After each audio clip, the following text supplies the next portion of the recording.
Assalamualaikum everyone, I hope you all are doing well. Today we are going to have our third section of biology in which we are going to start a new topic, that is study of biology in relation with other sciences. जिस तरह से हम अगर इंसानों की बात करें, हम सब आपस में इंटरकनेक्टेड होते हैं इन अ वे कि हमें हर किसी से कोई ना कोई काम पड़ जाता है. So that we should be interacted and interconnected, intertwined with each other so that it could be helpful in our daily lives. इसी तरह से अगर मैं साइंसेस की या सब्जेक्ट्स की बात करूँ, so each subject is related with other sciences as well.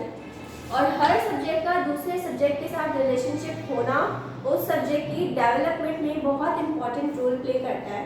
So let's take a start. First of all I talk about biochemistry.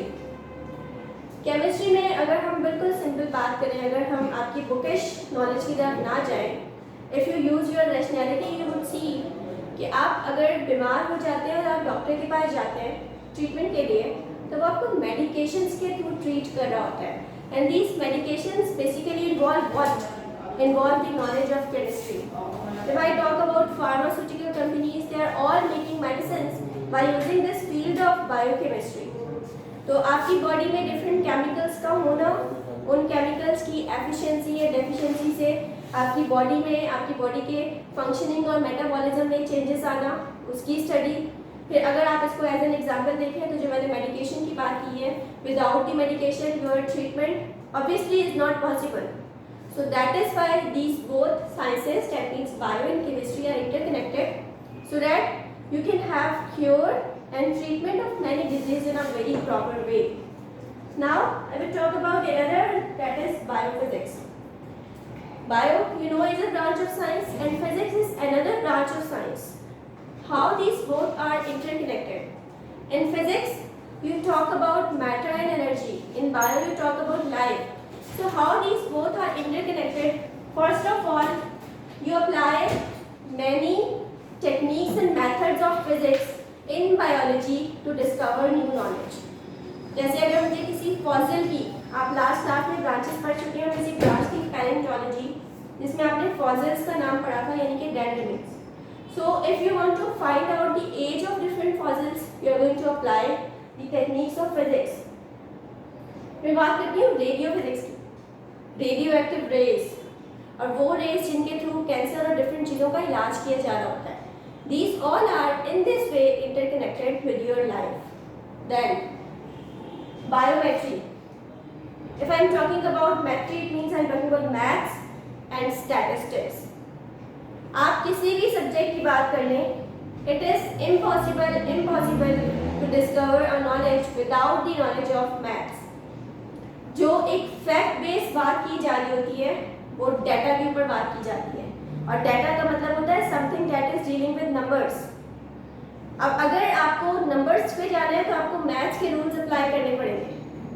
बिल्कुल कॉमन एग्जांपल दूंगी टेम्परेचर की. लोगों को जो फीवर होता है, बुखार होता है, उसमें you are dealing with numbers. इतना अगर टेम्परेचर होगा मीन्स फीवर है. Now you need treatment. I would talk about blood pressure. जो क्वांटिटीज दी जा रही होती हैं, हाई है, लो है, नॉर्मल है, ये ट्रीट किया जा रहा होता है. You are dealing with numbers. आप और डिटेल में चले जाएं, बहुत सारी चीज़ों के बारे में डाटा बेस्ड रिसर्च की जा रही होती है. तो without maths and without statistics discovery of knowledge in biology is also not possible. That is why bio and maths are interconnected. और मैथ्स किसी भी सब्जेक्ट में चले जाएं मैंडेटरी चीज़ है, क्योंकि इसके बगैर आप फैक्ट्स एंड फिगर्स की बात नहीं कर सकते. और जब फैक्ट्स एंड फिगर्स नहीं होंगे तो something is not based on reality. Something you can not say that something is verified और valid without the use of maths. Now behavioural biology, study of behaviour. जब आप बिहेवियर का knowledge रखने लग जाते हैं ना, तो आप लाइफ को और अच्छे से जान जाते हैं. फलां स्पीशी है, वो इस वे में बिहेव कर रहा है, इट मीन्स आप डिफरेंट चीज़ों को रिलेट कर रहे होते हैं. बिहेवियर्स चाहे वो एनिमल्स के हों, चाहे वो इंसानों के हों, behaviours play a very important role. उन्हीं बिहेवियर्स को फिर आप लाइफ से और उसमें मौजूद डिफरेंट चीज़ों से रिलेट करके नई नई चीज़ों को सीख रहे होते हैं. That is why it is also very important to relate. Last one, biosociology. These two are totally different sciences in a way that bio is a natural science and sociology is a social science. Sociology दो word से मिलके बना है. Socio का मतलब होता है companion और लॉजी का मतलब होता है स्टडी और साइंस. सो ओवरऑल इसकी डेफिनेशन दी जाती है अ साइंस ऑफ सोसाइटी. और इसका स्टार्ट वैसे तो बहुत बिगिनिंग में हो गया था, लेकिन 1838 में ये नाम दिया गया था इस फील्ड को. अब बायो सोशियोलॉजी कैसे रिलेटेड है? सोशियोलॉजी का मतलब होता है science of society and bio का मतलब होता है लाइफ. आप मुझे बताएं, आई am talking about animals, plants और योरसेल्व्स, आप सब कहाँ रहते हैं? आप सब रहते हैं सोसाइटी में. Society is a place where your different needs are fulfilled, where you are living, you are provided with shelter, food, clothing, where you do have interactions and relationships with different people, where you are diagnosed with different diseases, you are being treated. Means it is a platform where you are doing everything. Means society is your everything. So if I need to understand life, first of all, I need to understand that place in which life is being prevailed. And to understand that place, I would need to study this particular subject. And in this way, these both are interconnected, because through this, you are able to understand life in a more precise and proper way and descriptive way as well.